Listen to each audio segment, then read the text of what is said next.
Morning students, आज हम fifth class का third chapter Rabindranath Tagore read करेंगे। अक्सर हम ये क्वेश्चन सुनते हैं कि राष्ट्रगान जनगण मन के रचयिता कौन है, राष्ट्रगान को किसके द्वारा लिखा गया। तो हम इनका नाम लेते हैं कि हमारे राष्ट्रगान के रचयिता रविंद्रनाथ टैगोर हैं। ये बहुत अच्छे कवि थे। इन्होंने बचपन से ही कविता लिखनी शुरू कर दी थी। कवि, लेखक, रचनाकार ये बहुत कुछ लिखते थे और इन्होंने बुक्स भी लिखी हैं। इस लेसन में हम उनकी जीवनी के बारे में रीड करेंगे कि उनका जीवन किस प्रकार का था। अबाउट द स्टोरी, कहानी के बारे में।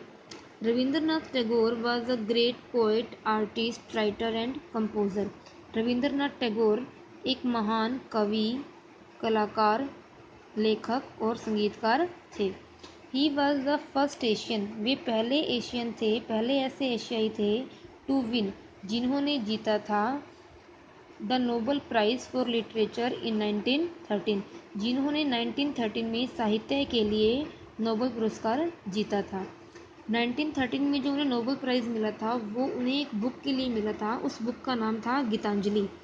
गीतांजलि बुक में उन्होंने अपनी कविताओं का संग्रह मीन्स होता है कलेक्शन। उन्होंने अपनी कविताओं का कलेक्शन करके एक बुक बनाई थी जिसे गीतांजलि नाम दिया था।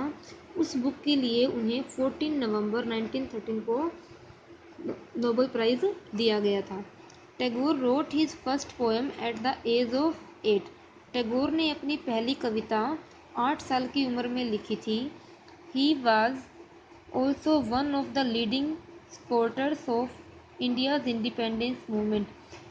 भारत स्वतंत्रता आंदोलन को आज़ाद करवाने के लिए जितने भी समर्थक थे उनमें से एक समर्थक रविंद्रनाथ टैगोर भी थे।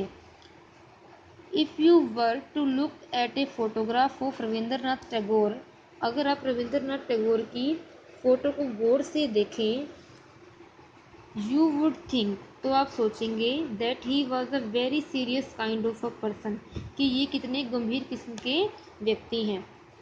इन रियलिटी, वास्तव में, he had a wonderful sense of humour, वास्तव में ये हंसमुख स्वभाव के थे। And as a child was a daydreamer, और ये दिन में स्वप्न देखने वाले बच्चे की तरह थे। He was born on 7 May 1861 in Calcutta, now Kolkata.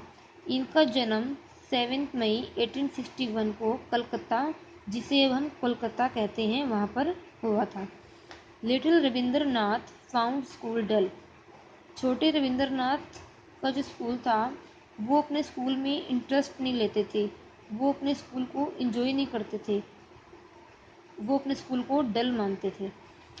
As his classmates recited their lessons, जैसे ही उनके क्लासमेट्स, उनके सहपाठी पाठ को पढ़ते थे, Ravi would gaze out of the window dreaming and observing nature, Ravi खिड़की से बाहर निहारता होगा। गेज का मीनिंग होता है निहारना।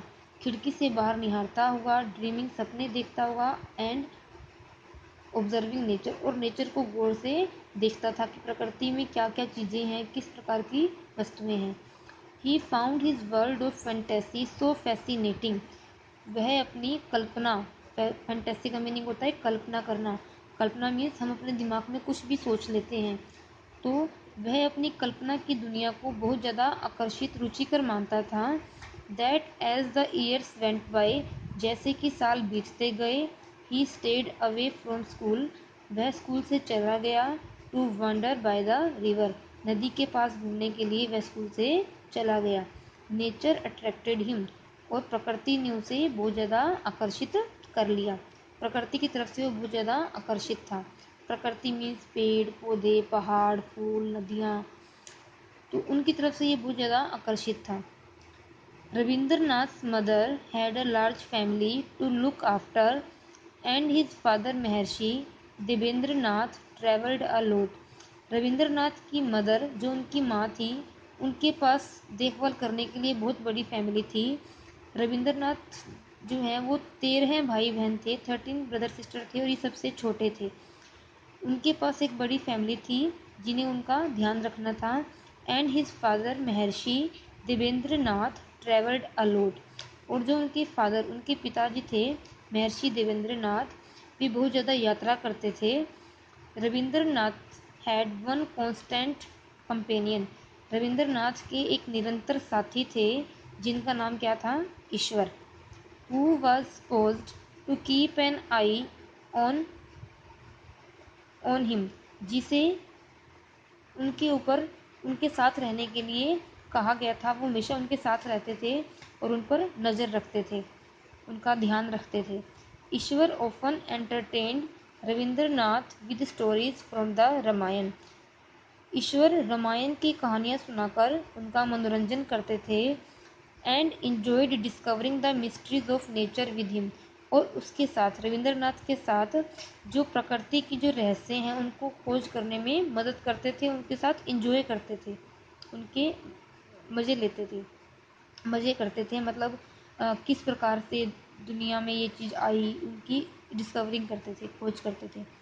दो Rabindranath parents often worried as to what would become of him.